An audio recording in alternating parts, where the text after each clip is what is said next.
know what we doing. Y'all know it takes a special track to do this. I'm on my P's and Q's, dripping sauce. It's just the fluid, it's the chef. I'm here to remind y'all I'm sick with it. My name is stuff that's hot, it's ubiquitous. Meaning it's one and the same, simple and plain. I'm all about my paper, the bacon, cheddar, and pain. I got these lanes running for the border. The talented Mr. Porter, keep it flowing like it's water. But here we go, there we go, creeping to a low speed. Is it him and his friend sitting in the nosebleeds? Play it cool, he ain't special just cause he's on TV. Everybody's hands up, acting like they know we. Welcome to another episode of the Taste Music Hear Food Podcast Show. I am your host, Ed Porter, and this is the destination for food, music, and culture and how they all connect. Today, we have a very, very special guest in the building today, and I'm just ecstatic to have him here. So I'm going to give him his flowers that he so graciously deserves, and I'm going to try to do that with this intro. All right. Today's guest is a man who doesn't just move through a city, he runs it, literally and politically. From marathon podiums to mayoral briefings, he is the rare kind of public servant who blends athletic hustle, legal muscle, and a deep respect for community and culture. He's led Minneapolis through moments of historic transformation, from civil unrest to charter reform, all while raising a family, dodging Twitter wars, and trying to make space for justice, joy, and juicy Lucy's. But behind the title and the headlines is a man raised on movement, the son of ballet dancers, shaped by rhythm and discipline, now navigating a city rich in music, food, and complex identities. Please welcome to the show, Mayor Jacob Frey. We are going to forever cancel the introductions that I normally get and use that one. Because that was about as cool as it gets. Chef, I'm so honored to be here. Thank you for being here. Now, honestly, it's this is I know, right? Yeah. We had a little briefing about don't worry about it. You'll see if you go and watch. I mean, I'm horrible, so you can't be as worse, as bad as I am.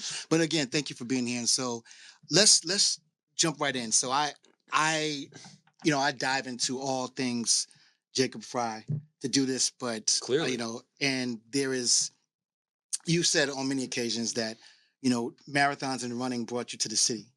But like we just talked about my happenstance, what made you stay? What made you decide to be the person that was going to fight for the city of Minneapolis? Well, either we were born here or we've come here for a variety of different reasons. Right. My first time in Minneapolis was to run the Twin Cities Marathon. I was a very serious distance runner. I was using money that I got from running these marathons to help pay for living expenses while I was going through law school. And I remember running the Twin Cities Marathon. I was around like mile 15. And I remember thinking to myself, my God, this is like this beautiful city in a park. I could totally see myself living here. And then lo and behold, I qualified for the Pan American Games. I was racing down there. And I met a girl on the way from the Olympic Village over to the training facility. I get talking to her, and she says, my dad is an attorney out in Minneapolis. And at the time, I was looking for jobs. So I said, why don't you give me your dad's number? And I got her number too, but nothing ever came of that. People always assume that I'm going down that route. But I got her dad's number. I got an interview. I got a job. It was the best offer that I had gotten. And I moved out to Minneapolis, and started my life here. And now once you get here, it's a very different vibe from the East Coast. Yeah. And while there are extraordinary things about Minneapolis when you first move here, we can be real. There are also difficult parts as well. Absolutely. You're at a bar on the East Coast. The regular thing to do is to introduce yourself to the person next to you and get to know them in the immediacy. That is not as normal thing to do here. People kind of question it, right? No. But once you break through that, you find these incredible people. You find these spectacular communities. And there's just this special kind of vibe and mentality here that gets you to stay. I met my wife here.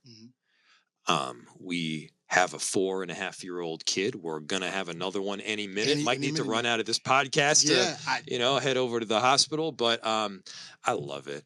I'm She's gonna gonna be here all born my closer life. to your birthday, though. Is Like, that what you think? yeah, I think like dead on your birthday. Dead on to Like 23rd. 23rd. That's Yeah. well. She'll Yeah, be she'll a be, yeah. Leo then too, right? Oh, I Yeah. have two in my life. Is So that yeah. right? I know, but I'm a Yeah. Scorpio, so Yes. it's a thing.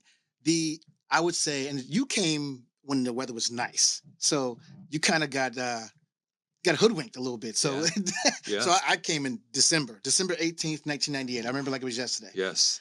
This How was it on that first day? it was so cold and so quiet Mm. that you could hear the electricity on Hennepin Avenue. So I lived my first place that I lived, it was on 1150 Hennepin Avenue, Yeah. and which was all the rage Yeah. at the time in the cities. But I just remember it being so cold. Yeah.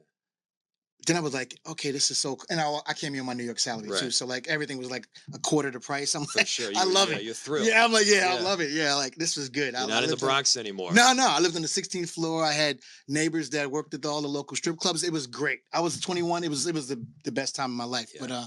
But then like the art scene here was what really did it for me. Right. That's what did that, like where we are right now, where we're filming at, this corner here, northeast, there's like 5 or 6 James Beard Award Oh winning my God, restaurants right here. No, right it's around ridiculous. this. I mean, It's insane. 13th Avenue is one of the most magical streets Absolutely, in the whole city. absolutely. I mean, and as you walk by, whether you're at the Ritz or you're at, 331 or you go a little further down, you've got all these James Beard chefs. It's really incredible. Yeah, absolutely. You're the son of ballet dancers. Yeah. So anybody that knows anything, so being in New York, I have tons of friends that went to, all of the major schools, Oh, yeah. and the discipline that it takes to be an elite, or even trying to get into that world of being a ballet dancer takes a significant amount of focus Yeah. and discipline. How has, I know that spilled off into you as, when they were rearing you as a child, how has that benefited you into, doing what you do now? First as a lawyer, but then as a public servant. Well, I'm probably the only non-artist in my family. My parents were both professional modern ballet dancers. My mom grew up in Queens, in New York City. She went to the High School of Dance and Performing I knew Arts. I loved you. See, that's this. Went to yeah, LaGuardia. She yeah, went to the High LaGuardia. School where fame That's fame, yeah. was about, and met my dad uh, while he was on stage and she was in the audience. And they've got this beautiful story. They moved in with each other like a week later or something like that. It's very New York. They've been It's together. a very New York yeah, thing to do. they've been together ever since. And actually, they're moving out here like Are- next month. So Wow. big shift here. Big shift. Huge shift. And they initially kind of had me dabble in dance, but it never really took. You learn the basics, first position, second position kind of stuff. But I was more interested in running.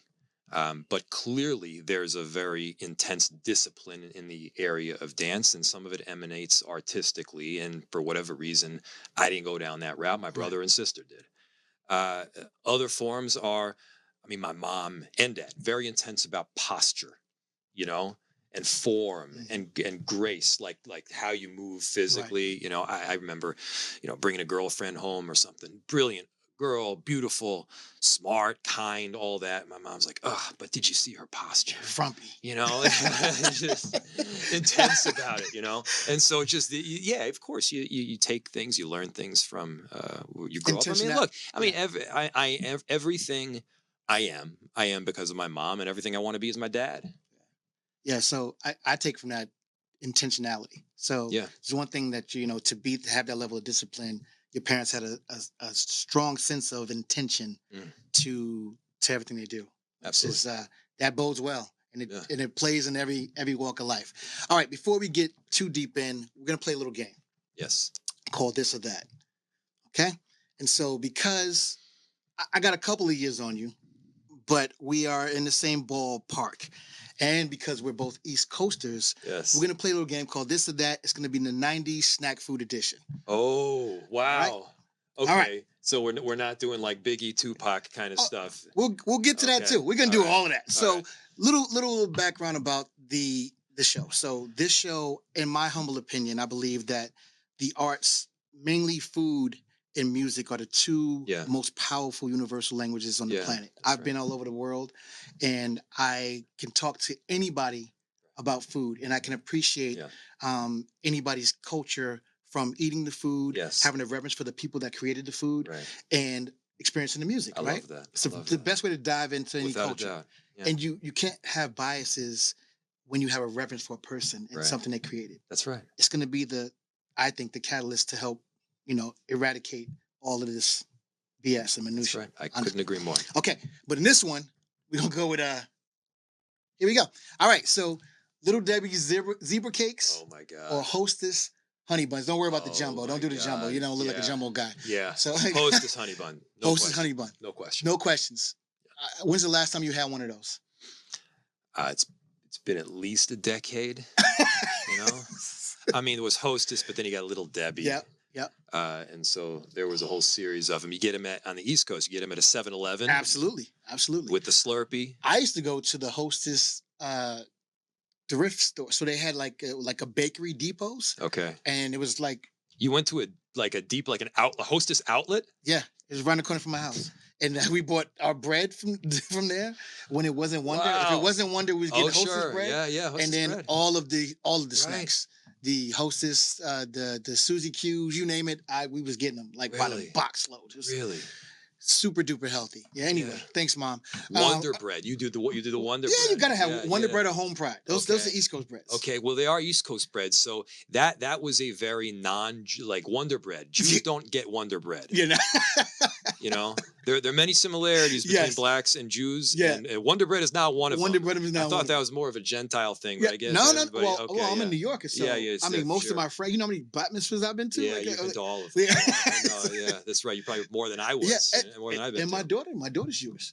Is that right? Mhm. There you go. You know well. Yeah. Yeah. There we go. So, all right, Crybabies. Those are gums, and Now and Laters. I don't care what flavor. Now and laters are disgusting. So, all right. So let's okay. So And we gotta pronounce them. It's definitely crybabies, but now and laters are like gross starbursts that are hard and you can't really bite into them and they get stuck in your teeth for the next 5 hours. Here's a I little. mean, you'll be eating a chicken sandwich the next day and you're This is still true. tasting crap now I'll give and you. later. I'll give you the trick. Yeah. So if you get like the apple, the sour apple, Okay. or the watermelon ones, if you should so happen to leave it in your pocket, Oh, really? little body warmth. They're chewy now. Suddenly it's a They're chewy starburst? now. Now they're chewy. So now they went to start making chewy now that as well. Yeah. And they're called Now and Laters. Nobody. Oh, I never thought about that. It's called Now and Laters. And laters. Yeah. It's the later that you got to go to because the now is disgusting. now it is. And nobody ever says the end in it anyway. Yeah. So okay, so Crybaby gums. For And you. it's a lie. It says now and later says chewy. So did they do have chewy ones now? Do they really? They do. Yeah. Okay. I They mean, figured that out. They seems like took a out the blatant lie. maturation Yeah, process. They right. they sped it up. Yeah, for us. rather than chewy, they should have said mortar. All right, let's go next. Okay, are you a soda guy? I'm I'm not a not. soda guy. Have you ever been? I like a good root beer. Oh, I'm a root beer guy too. What's your Yeah. favorite root beer? I mean, the classic is like A&W, but it is pretty damn. I know it's simple, and I don't like Barks all that Okay. much. It's Yeah, got the that's- bite.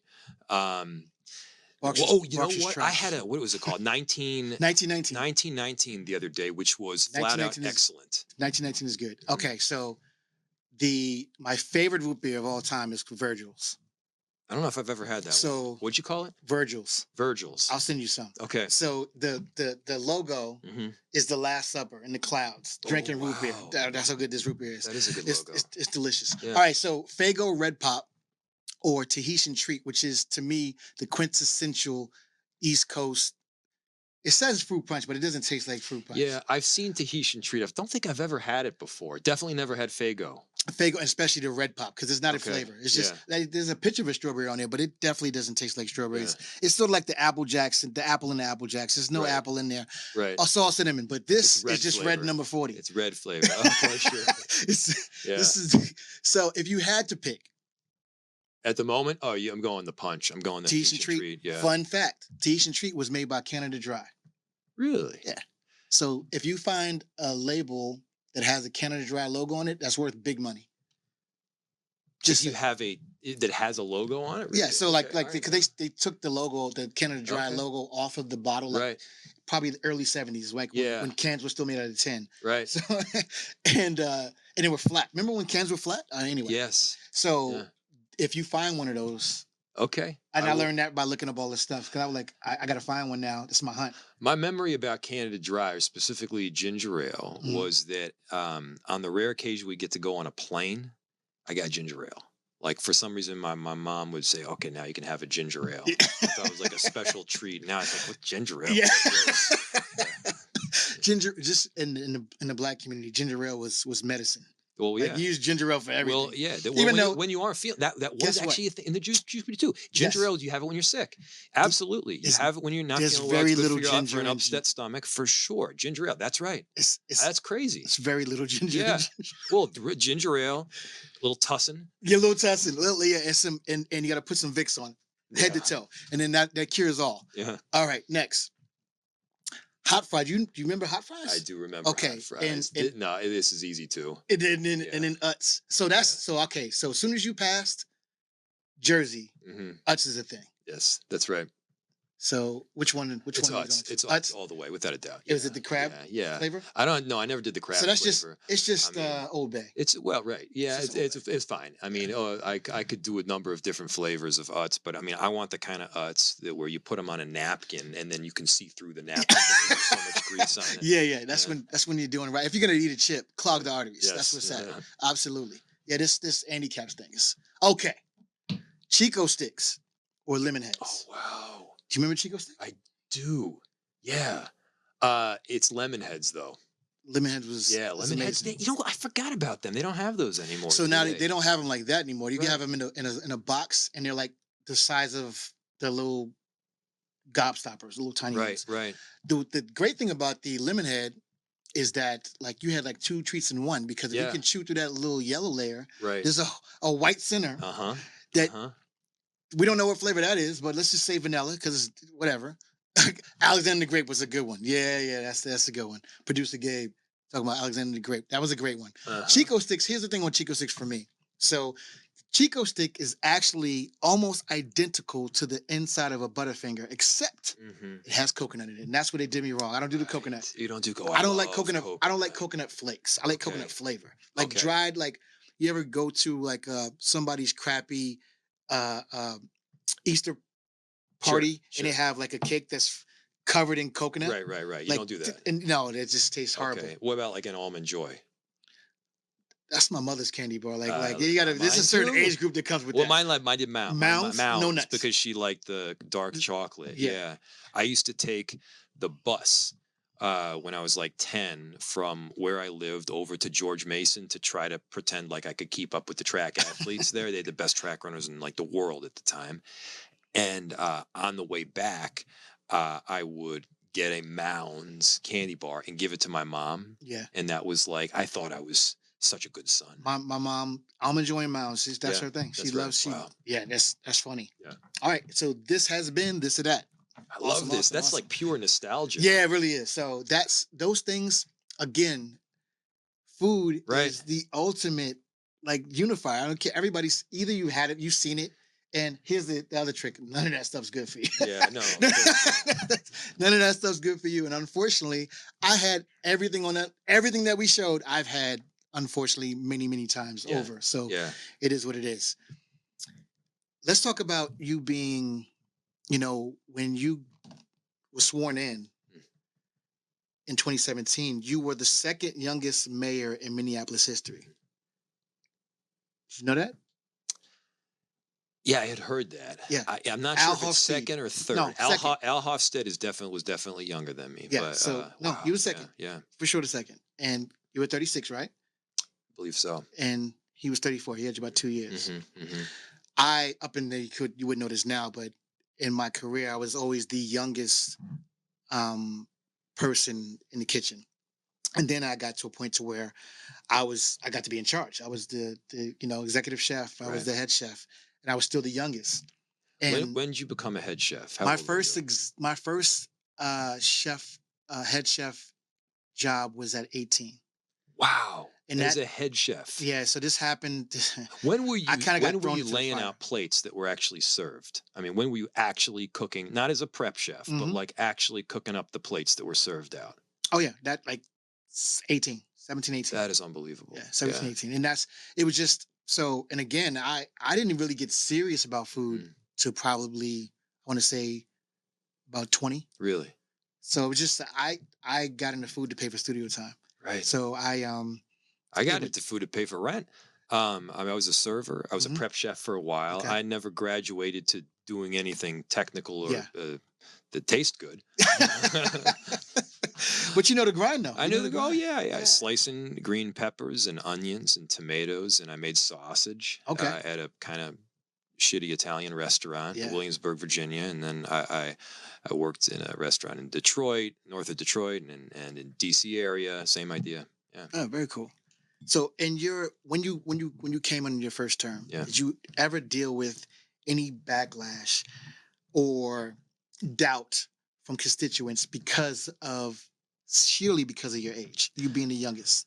I did, and I thought it was pretty unfair. And now, in retrospect, there is some naivete, not necessarily because of age, but Mhm. just because I was new. Like any Right. position, you learn with experience. Right.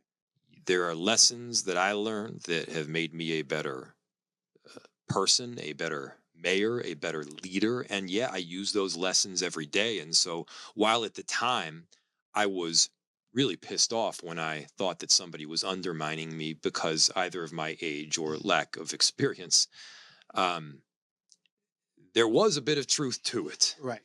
Right. And that's not. Here's the thing. I do also believe there's a fine line in there because with youth and just not knowing what you don't know, Hmm.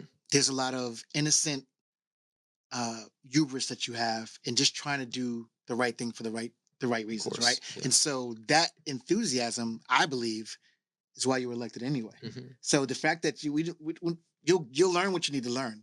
You'll get that. Without a doubt. And But you so got to start with the ideal. And absolutely, the idea is that you got to keep those ideals and those values, but then you gain the know how to absolutely, get it done. absolutely, yeah. And this is look, being in public office, anything in the public eye, specifically as a politician, you know, you can please some of the people some of the time.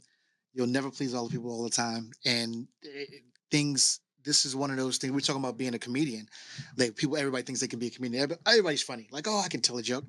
Everybody thinks that, governing or or making up policy and trying to be a fair representative for the people is a one size fits all type of thing. Hmm. It doesn't work that way. That's I right. listen. I have 6 kids, right? Yeah. My my kids think I'm the most unfair person. First off, the baby's the favorite. Like Yeah. she kind of is, but that's not the Yeah. point. Yeah. The That's point is fine. the point is this, He's- and it's only I because appreciate you got the guts to say no, it. this is really what it is. Yeah. So any job that you do for any length of time, you should get better at it. Of course. So my son, who was the first, he didn't get the same dad that November got Oh, right. because I'm better at it. And hopefully your financial situation changed. That's You true. you get to be better at it. Uh-huh. And you deserve that grace for that. For And sure. as long as you can remember the mindset and the why you got into it in the first place and just take your experience with you and your know-how, now you're the best of both worlds.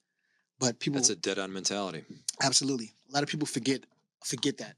Um, you lead a city that is renowned for its musical history.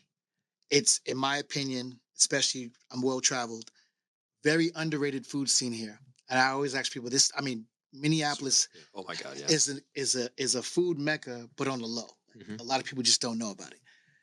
In a powerful arts community, the fine arts sector of the world, of any city, of any place, is usually the first thing that suffers under unrest, and the last thing thought about to bring it back to where it was, or hopefully make it better. How important do you see the arts as far as the lifeblood and Oh, lifeline of a city? How important of a role do you think it plays? Critical. It's critical to the lifeblood. It's critical to an economic comeback. Artists have long been the impetus and the driving force for progress, for change, and for economic development. And we've seen, I mean, we're sitting in Northeast right now, you know, and so, I mean, look at the history. You had a whole lot of artists that were hanging out in these kind of vacant warehouses in North Loop. And what happened? Well, they made the neighborhood better. A coffee shop pops up, a mural goes in, an area that was particularly kind of gray and bland suddenly has some pop. Next thing you know, the values go up, the rents go through the roof, and they get displaced from some of the neighborhoods that they made wonderful to begin with. And where did they move? They moved to Northeast. Exactly. You know, and then what happens? Say now it's happening here. Yeah. And so, look, not only are the arts not cut, um, over this last year that we just passed, we've funded art more and more because we recognize that if we're looking for a big Minneapolis comeback, which by the way is happening, Mm-hmm. artists are going to be the galvanizing force. And that is the case with paint. That is the case with food, which is also art. Absolutely. That is the case with dance. And by the way, we're about to announce some great stuff involving the dance world as well. Because there is we are a mainstay for so many of these different practices in our city. And we often don't give ourselves enough credit for it because we stand out worldwide for our music scene here. Mm-hmm. There is the Minneapolis sound. It's why I knew where Minneapolis was. Of course. I mean, it's Minneapolis sound. It's Prince. It's Jimmy Jam and Terry Lewis. Yeah. I mean, it's Soul Asylum. Yeah. You know, there are so many world-class bands and artists that have come right through here. Right. And there are more coming through right now. Mm-hmm. And so, yes, it's absolutely critical. And I am just excited to see where this next phase brings us. Yeah. I think another huge thing that I think that your administration has done and is currently doing, aside from funding, there is the fact of serious and true honest support. That's understated. So most people, yes, if you fund certain things, that's good. You get certain things funded, but being supportive and a participant of these events and being seen and just not for the sake of a photo op, but just for the fact be of there, yeah. Exactly. That's where the rubber meets the road, I believe. Yes, for sure. Right. You're right. You're right. And that is the thing that gets harder, if I'm real honest, at times as mayor, Mhm. Because to just be there and to just experience as a It's got to human be hard. being, Yeah. sometimes it's doable if you can get the right spot and you wear a hat or whatever and you just kind of be there. Other times it's hard because you get there and you want to, listen to the Diggable Planets performance. So I was at the show. Yeah. She was at. So Yeah. I learned. I'm like, I was at that show. I didn't bump into the mayor, but that's okay. Mhm. I'm like, you probably had way better seats than I did, or standing room only. That's right. That's right. That's right. We were at the back and up, but it was which was great seats actually. That was an opportunity where I just got to kind of hang and listen to some nostalgic, old school, Absolutely beautiful music. Very cool. Very cool. All right, so be honest. What is the coolest, most unexpected perk that was not in any of the drafts? When it comes to being mayor, what is the coolest thing that you found out that is one of the perks for being mayor that you didn't know before you was campaigning? The perks. I'm gonna go to me. So I would think I'm gonna think of it while you talk. I would think, just me being me, like you gotta. I'm pretty sure right now, if I called on behalf of you, I can get a seat in any restaurant in the city. I'm pretty sure there's not a restaurant that you can't get a primo. Matter of fact, we should call already booked restaurants just to try it out. Well, reservations, they get easier, even if you're not dropping names or anything. Yeah. That I will admit that at times you'll say, I'd like to, get a spot. So of course, what's your name? And that's the first thing. Mhm. And then so it may happen without me even knowing about it at times. And so that could be perhaps. I'll tell you another one, which is really worldly and kind of cool. And by the way, the political thing to do would just say, oh, the people, Yeah. the perk. Of Yeah. course, the people are the perk. I'm a very extroverted person. I love people. I love engaging with people. I love talking to people. But that's such an obvious Right. political answer. So we have sister cities. Yep. Around the world. I think we've got like 12 of them or something. And I had never been on an official sister city trip. But there is this kind of worldly camaraderie that you have with these sister cities, and they were set up intentionally back in like the 40s or 50s. I believe it was Eisenhower. And the whole idea was even when two nations are at war, while you might not have a relationship between the federal governments, perhaps the cities would still be a source of humanity, where you're recognizing your opponent as a person, and maybe that would be a source to create peace. Mhm. It's a brilliant idea. Yeah. And so we've got, Cuernavaca, Mexico is a sister city in Finland. Kuopio, Finland is a sister city. And Bosaso, Somalia. We got a whole ton of them. And there's kind of this companionship, which is really cool. And if you get a chance to go on a trip and visit, you get to see a city in a very different culture in a way that you'd almost never get to experience, even if you were to go there in normal terms. Right. So that's something pretty special. That's actually really cool. I had no idea. I didn't know that there were multiple. So like, sister city for San Francisco is I was just there too. It's in Spain. And how I knew, I was asking questions. So whoever the dictator that was there before, like he just like was picking up landmarks and like build one of those here. So like there's a bridge that looks just like the Golden Gate Bridge. Oh, for sure, yeah. He has like, I forgot what the statue is, the Cristo one in Brazil. He has one of those, and like and even like the landscape looks a lot like San Francisco. That's right. So it's well, great culture often gets copied. Very true. Very true. Very true. It's a great point. And it's sort of like the student exchange program, just on like steroids. Yeah. Like having the sister cities like that.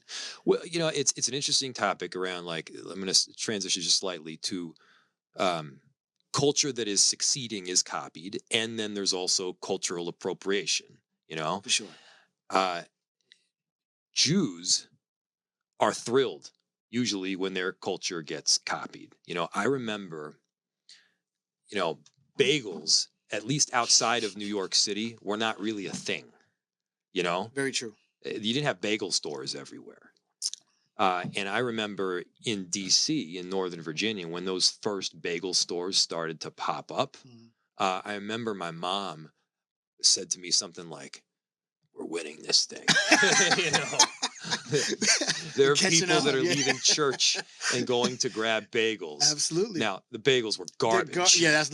They were not good. It was like a step above Lender's bagels, but they were boiling them. They got to import the water. They got to import. They got to import the water out of from Bagel Oasis. That was their that was their spot in Queens. Or Oasis Bagel. Yeah. Yeah. Bagels are one of those things.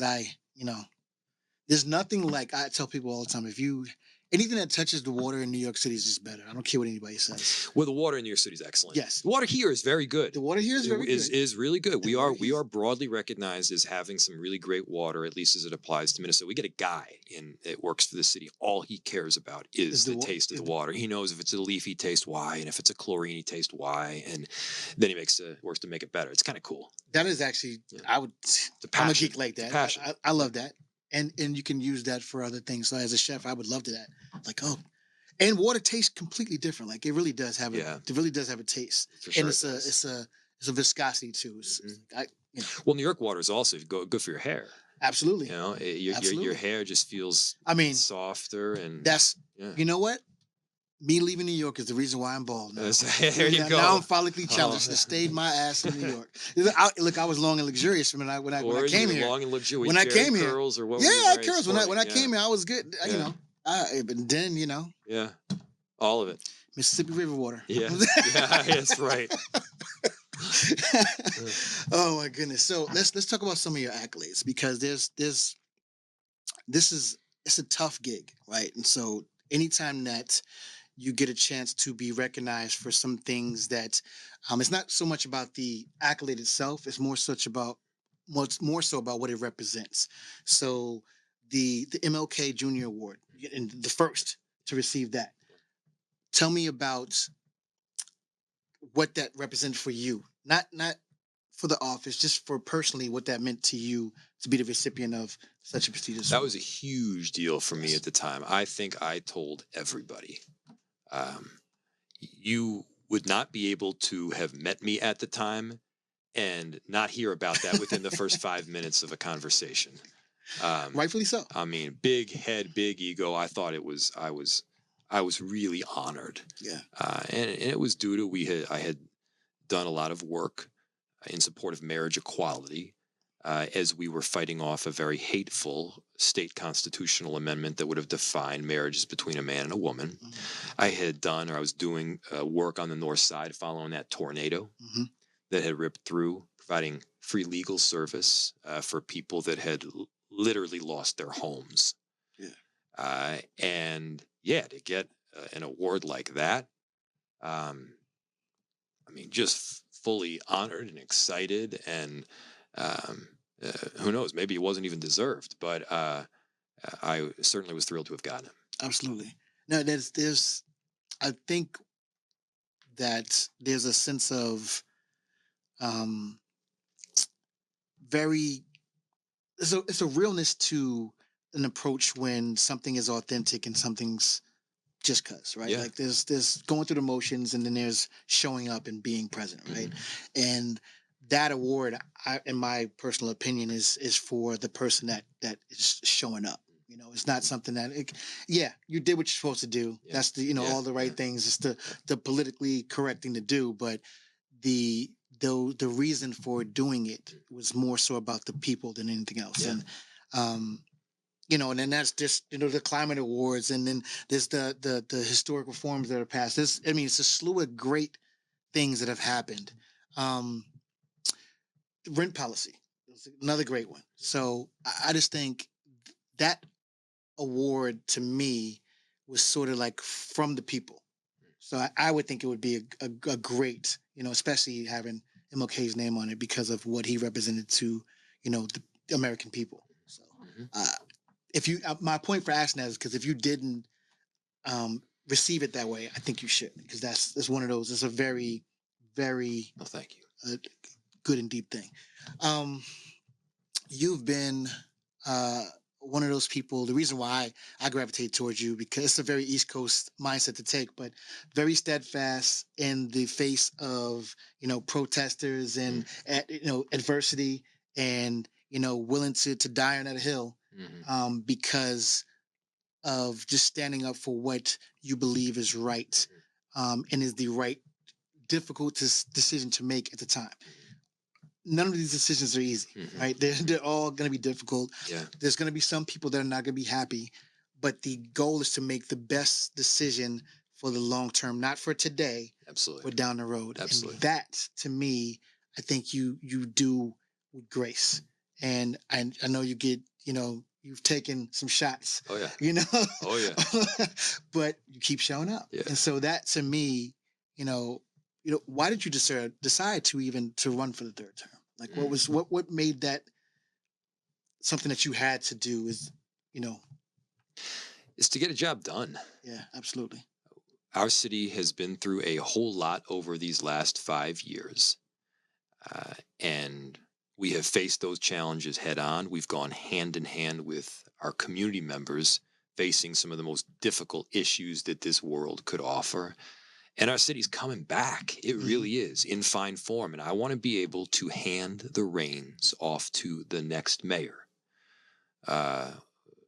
with a city that is in excellent shape, that is realizing its potential, and in an office of mayor where that next person has the ability to fully and efficiently run the government on behalf of people.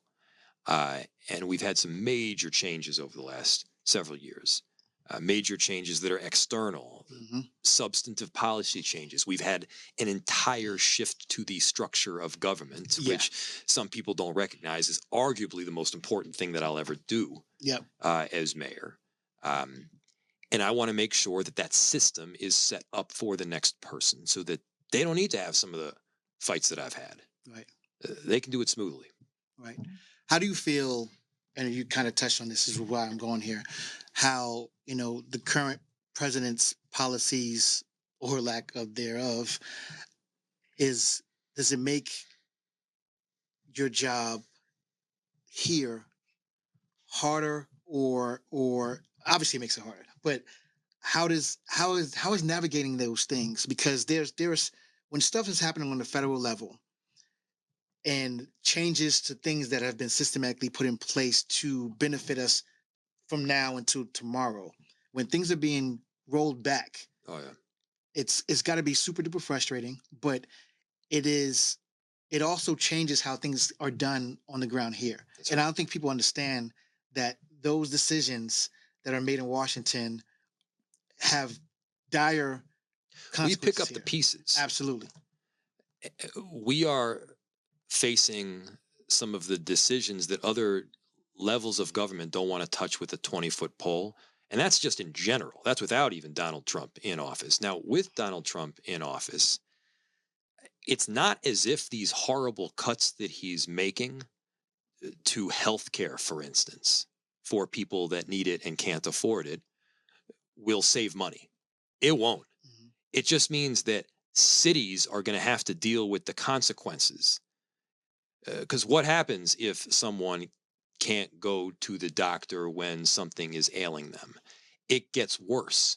And when it gets worse, they might get sick in a way that makes them lose time at work for an extended period. They might lose their job because of it. Because they lose their job, they might not be able to pay the rent or their mortgage. They go homeless. Next thing you know, they've got all sorts of other issues that are associated. And we are left to pick up the pieces. And sometimes that means that Hennepin County or our social workers are going out there to do this work, and suddenly they got a whole lot more work to do. Sometimes it's our police that are dealing with the repercussions that go in the way of violence or crime. But the bottom line is we are having to see the consequences of it. And, every time there's a new election, every time a new president comes in, you expect there to be changes, especially if it's a change in party. So absolutely, free and fair election, you expect that. But the kind of things that Trump is doing now is not just about a shift of policy. I am now concerned about the endurance of our republic. Yeah, sure. Because when you're questioning a court order, when you are challenging the result of a free and fair election, which of course he did, then the sustenance, the long-term maintenance of our democracy is at risk. And it is right now. Right. And anybody who says otherwise, I don't know, you're lying to yourself. Yeah. It's very concerning. Absolutely. Absolutely. When Frida is old enough to vote, what type of Minnesota or Minneapolis do you want her to inherit? A loving one.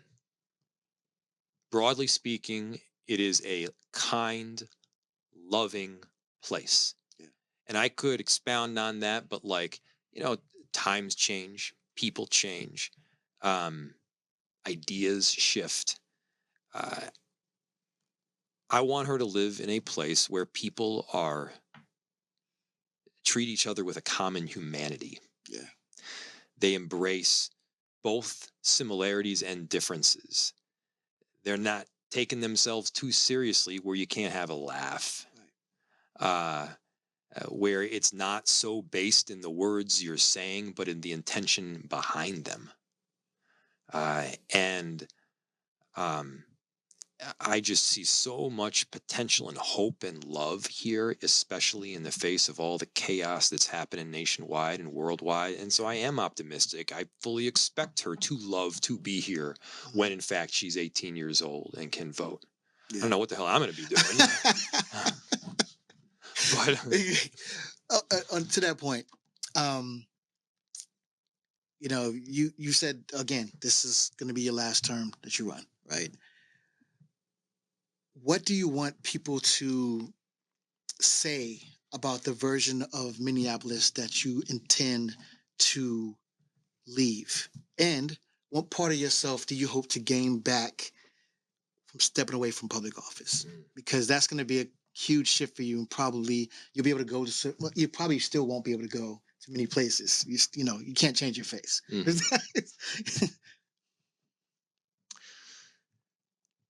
The part that you gain back, I think, to a certain extent, is there is a very necessary tension in that on any given night you could get woken up at 1 or 2 in the morning to something really bad that just happened. And I know if I'm getting a call at 1 in the morning and it's not from a drunk friend, if it's from our chief, right, or a state official, or my chief of staff, I know that I'm about to hear something really horrid. Right. Oftentimes it's a little kid that just got killed. Sometimes this was an assassination. Yeah, that was. And there is a tension associated with that, a necessary one, where you're prepared to get up and deal with the situation in the immediacy. And you have to deal with it no matter the mental state of mind that you're presently in personally.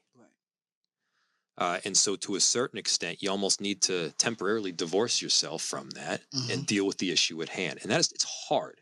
Yeah. And so to just sleep, and to put down my phone, that's a big one. Yeah. To be able to put down my phone for an extended period of time and not worry about what might happen. That would be something super special too, and I'm sure anybody would appreciate that. And at the same time, I love this work. I love this job. I love this city. And it is so fulfilling. And so it's one of those things like running, which is, why I came out here. It's both incredibly difficult and the most fulfilling thing that you could possibly do. That's well said. Well said. We have some... Producer Gabe, we have some questions from the audience, I believe. Yeah, we do.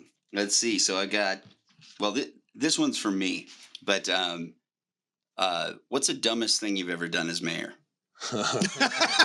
if you had a mulligan or whatever, how is there much something time you guys have? Look, I've done I've done so many dumb things. Hey, join the club. I think the ones that are just most apparent and coming to mind are instances where I was assuming that people would understand that I was joking around, but maybe the people in the room took it that way. Those damn jokes again. The people in the room will take it as that way, but maybe the people online did not take it the same way. Didn't translate. And I've come to the assumption that I'm not remotely funny. You gotta have a staff joke writer. I know a guy. I got a guy. I always say this, I've never texted a woman anything that would sound good at a press conference 10 years later. You know what I mean? You just can't, it's hard to have your jokes put in print, or sarcasm or whatever. They never read right. That's for sure. Yes. Right. So this is from listener Nate Greenlaw. He says, what is the difference between Mayor Frey first term and third term? Are you way better? So much. Look, you maintain the same values. The policy largely has not dramatically shifted. Truthfully, the policy never totally shifts. If you look back at the work that Hubert Humphrey was doing, what was he focused on? He was focused on housing and crime and safety and economic development. It's the same stuff, right?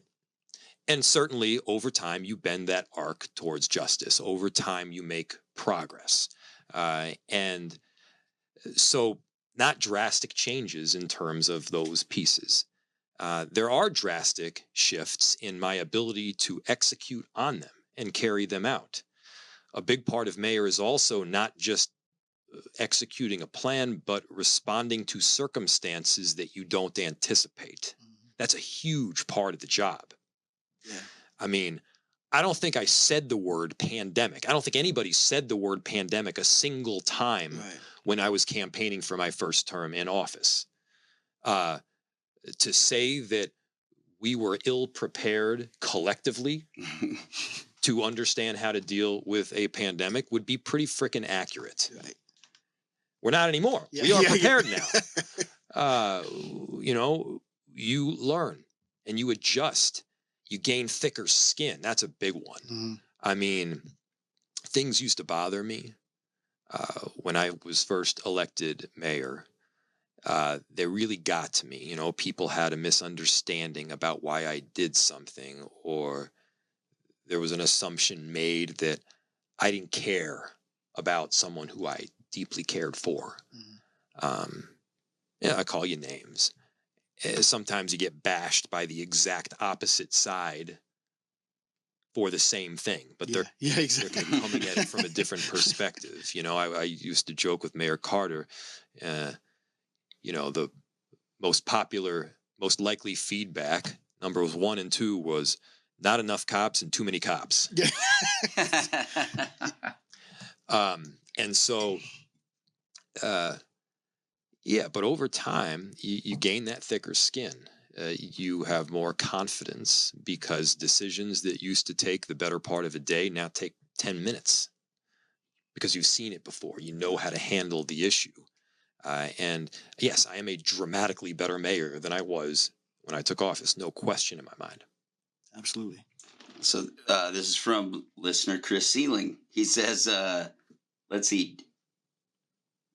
Oh, hang on. Okay. It says, do you remember your first time getting confronted in a restaurant by an angry constituent, or just, you know, I guess anywhere, but first time I assume that happens. Oh God. Yeah. Yeah. That's gotta be a miserable part of the job. I would think just there's days you just want to be you. Yeah, I mean, Sarah and I joke about a 19 for 20 rule. In other words, we'll get 19 positive interactions, or at least neutral ones, where someone's asking a fair question. Right. And then if you get much beyond that, much beyond 19, something bad is coming. Yeah, it's on the horizon. So first I'll start out by saying, here's the truth. I have no problem at all with people coming up to me and asking me a tough question, or noting something that they don't like. That is fair game. I'm the mayor. I signed up for that. Of course, sometimes I like to have some time with my family where I get to hang out with my wife and my kid. But look, you see me out, you say, hey, I've got a question about this pothole that hasn't been fixed, or the housing that we're waiting on getting built, or whatever issue it may be. That is fair. What I find completely pointless is F you and a drive-by. I don't know whether you're a Democrat or you're a Republican. I don't know what you don't like. That's not constructive? It's not constructive, because what people don't realize is about half the feedback you get is from one side of the spectrum, and about the other half of the feedback you get is from the other half. Genuinely. Right. And so I have no idea. I mean, that's your contribution to the world in that day. That's a pretty pathetic contribution. I would say it would be a very positive. I would say it's a very positive contribution to say, "Hey, here's something that I have an issue," and having the courage. Well, that's what it takes. Have a conversation. Have the courage to, and that's always what I will tell people. It's the same thing every time. Hey, you're going to say that? Do you have the courage to have a conversation? Right. And most people don't. Oftentimes they don't. Yeah. Sometimes I'll give them credit. They do. And maybe sometimes there was a misunderstanding. And now that they realize the full context, they actually agree. Usually sometimes someone just wants to be angry, And, again, I'm a mayor, but I'm also a human being. Absolutely. Yeah. Absolutely. So this is mine, and I'm not trying to sound like a weirdo here, but too late. One of the things we're finding out, well, that's true.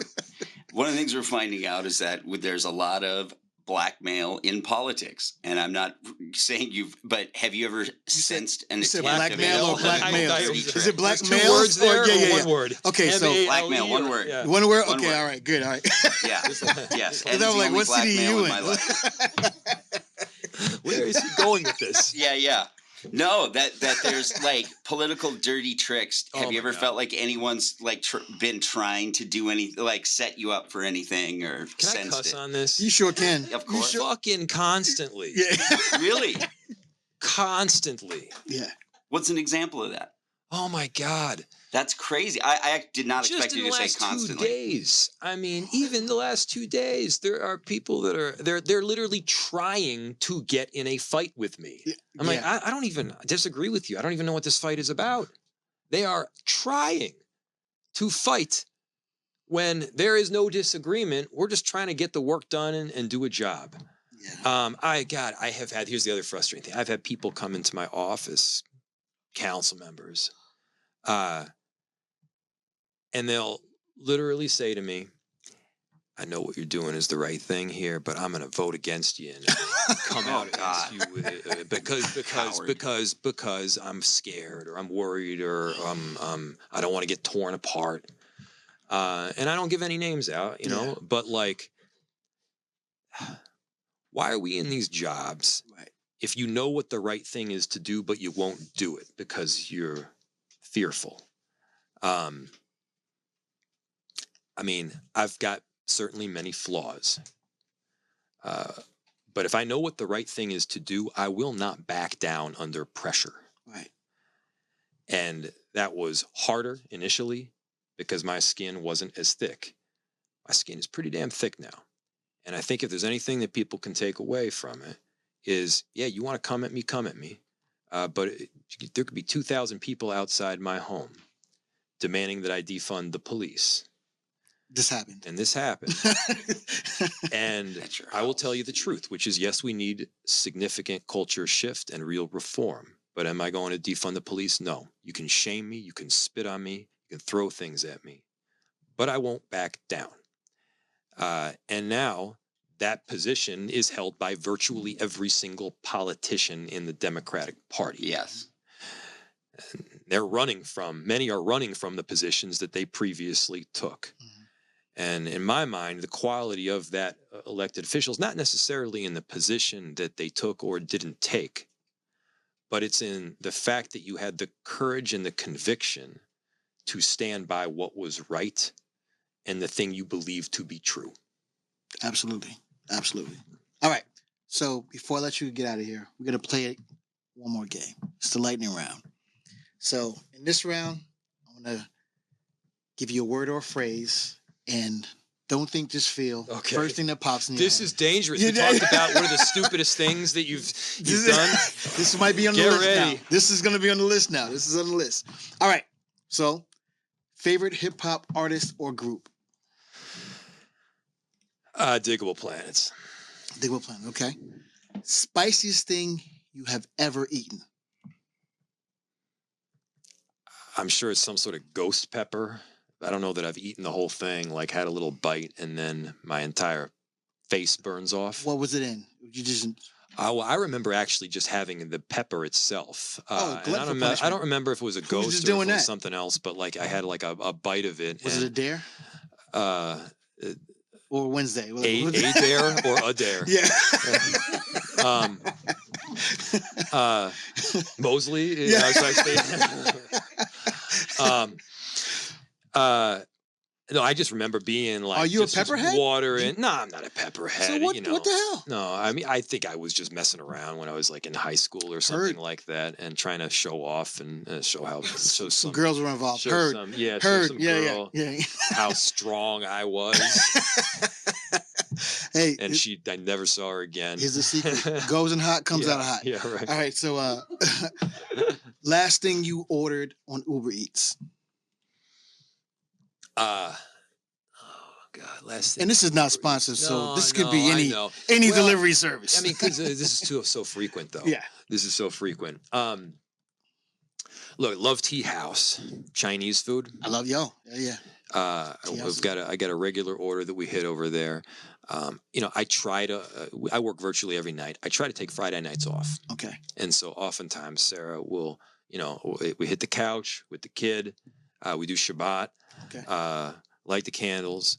We watch a little. Speaking of old school, remember Gummy Bears? The cartoon. Bouncing Okay, here listen, and there hold and on. everywhere. That is the best theme song of any cartoon. Yeah, I know the whole thing. Yeah, me too. I promise I will not sing it. I love. I mean, speaking of 80s, I right? just watched an episode of Gummy Bears like 2 nights ago. I'm getting my 10-year-old. Yeah. I'm like, you don't know cartoons. Yeah. You know.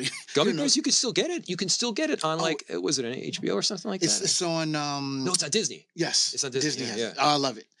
Now it doesn't look as good, but it's still the song still it's sounds brilliant. Oh, yeah. it's great. Magic great. and mystery. I loved it. Love it. Okay, go to karaoke tracks. Now, since you're singing already. All right. First thing that comes to mind is Macy Gray. I try to say goodbye and I just. That's a good one. For you to sing? Yeah, that's for him to sing. Yeah, Macy Gray is kind of she's kind of a baritone anyway. I could do some AC/DC too. Okay, this is kind of opposite side of the spectrum of music. But I can nail some AC/DC. Okay, all right, all right. Tiffany, I could do Tiffany. Oh, that's you. That's hell yeah, that's a good one. All right, you're hosting a dinner party. You have 3 guests, dead or alive. No politics allowed. Who's at the table? Give me the rules again. 3 guests, dinner party, dead or alive, no politics allowed. Who's at the table for your dinner party? Dead or alive, no politics allowed. My wife. Safe. Yes. We're about to have a baby. Yeah. No politics. I'm worried that she's gonna call me. So let's maintain that relationship. Yeah, absolutely. This morning, Steve Prefontaine, which you may or may not know about. He's a distance runner. 1 minute mile, right? Yeah. He died in a car crash when he was like 24, 25 or something like that. But has always been a hero of mine. And the third one.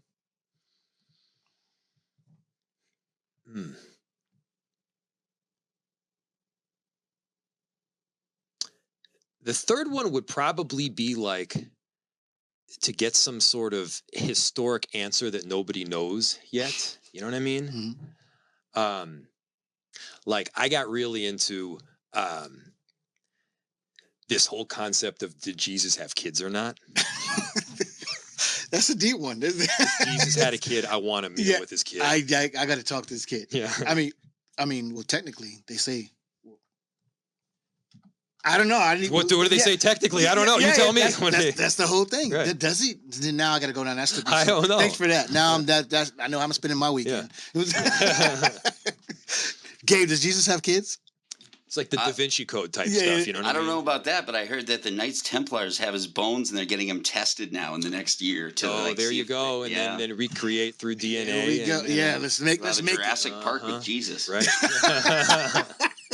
Oh my God! All right, and finally, Minneapolis in one word. Minneapolis. Oh, you want me to say like what would it be? One word for Minneapolis. For me, it's heaven. Awesome. Okay, before I let you go again, I need you to tell everybody where they can find you and learn about the things you got going on outside of the stuff they see in the headlines. Give them your social because you're active on social. Oh, yeah. I follow you. And you post a little bit about everything, which I think is so cool. I mean, you could follow me on all the platforms and stuff like that. You'll see me at meetings and stuff. I'll tell you, I love talking to people. Yeah. If you see me at the bar, come say hello. Ask the question that you've been wanting to ask. As long as you do it with integrity and love, bring it on. Right. It could be something that maybe is not so loving, and that's okay. Yeah. But come up to me. Right. Have a drink with me. Hang out. Have some food. Let's talk about, who you are, where you're from, what you like to do. And I mean, I truly do love people. Mm-hmm. And so, maybe you'll find me over at Cliff and Norm's. You know, maybe you'll find me nearby my home over at Whitey's. I'm there a lot, you know. But regardless, you know, you can learn about stuff online, but that's not a connection. No, it's not a real connection. What would one thing you could say to all the listeners that you urge them to do to be a better neighbor, a better citizen, just a damn near just a better human? Like,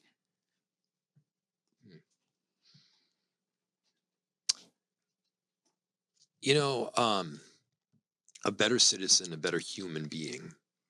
I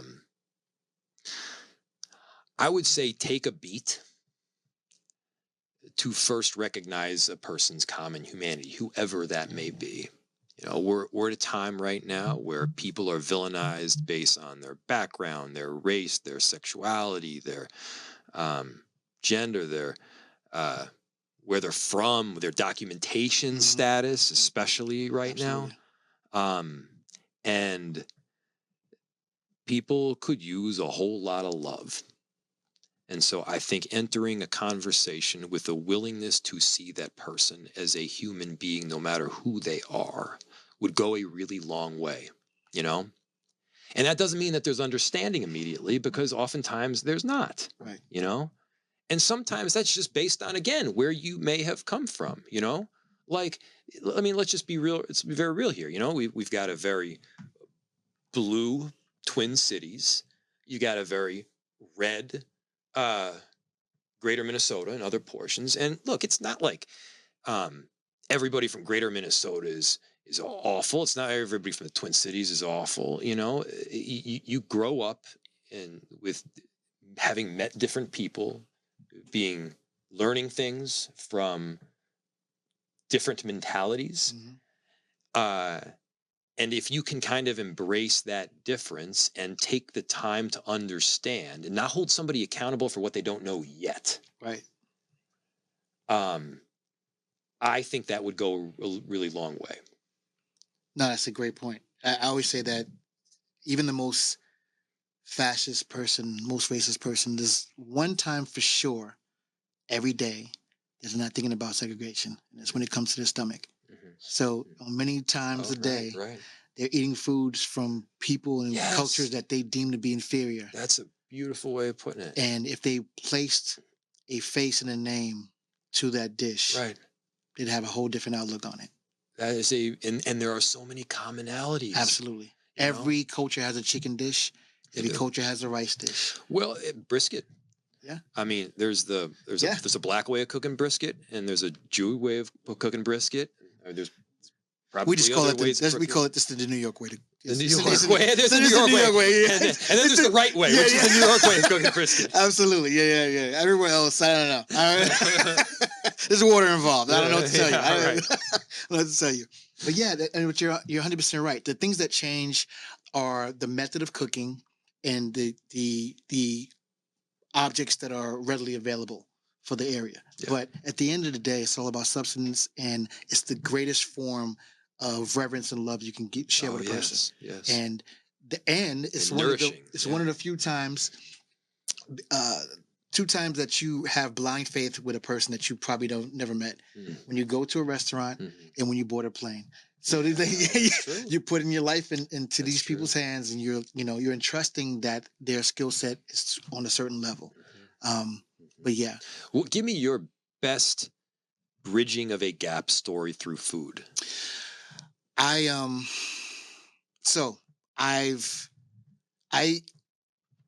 managed a restaurant chain, hotel chain, and we had a Pacific Rim Steakhouse, a part of the hotel. As the lead in that, I knew that optics are important. Now, I trained with one of the top sushi makers in the world. I also know that it just doesn't look good for me to be making the sushi. It just doesn't look good, right? And so I had a moment to where, so I trained. They're gonna walk out of the restaurant and go to another one where the Japanese guy is making the sushi. Or the Mexican guy. Sure. Or the Latin guy. Somebody just closer in resemblance to what they think. Okay. Right? Okay, sure. Now, So we had this a customer come up, and he was raving about the sushi, right? And then for some reason, I had one of my servers, a black kid. He had an issue with him, whatever the case may be. And it was basically, he was just very much super duper off putting about inferiority and him being knowledgeable about what he was doing and everything. And so I went up to him. And I saw this happening in real time, and just because I'm also super petty, so I go up to him. I'm like, "Hey, how did you enjoy your meal?" Yeah. Yeah. Okay. Yeah. I saw you. There was obviously a misunderstanding you had with the server, but you know, oh yeah, the sushi chef is amazing, amazing man. So I called him, "Hey, come over here. Like, tell him who showed you how to make sushi. Who told you? Oh, Chef here is there. He's the guy. You should saw his face. His face just because he was reeling about, and even when I approached him and told him who I was, it was still like underling type of vibes. And my whole thing is I'm a firm believer in killing with kindness, because that's right. At you're not gonna alter I'm not gonna change who I am or how I would normally do things because of a response from someone else. That's right. There's no greater joy I get than walking away. I just fucked his whole world. His whole world is shattered. My dad used to call it grinning down the bear. I like that. Yeah, killing with kindness, grinning down the bear. I like that. Well, again, thank you so much for coming by. I owe you an album. This was fun. I got you an album coming soon. I love it. Again, follow Mayor Jacob Frey. Please follow him. Make sure you go out and get in the polls. Do what you need to do to make this city the best city it possibly can be. I believe this gentleman has all of those things in mind. And we will see you at the polls. And this has been the Taste Music Here Food Podcast Show. I am Ed Porter. Till later. Peace. I'm on my P's and Q's, dripping sauce. It's just the fluid, it's the chef. I'm here to remind y'all I'm sick with it. My name is stuff that's hot. It's ubiquitous. Meaning it's one and the same, simple and plain. I'm all about my paper, the bacon, killer, the pain. I got these lanes running for the border. The talented Mr. Porter, keep it flowing like it's water. MBC. No relation to NBC.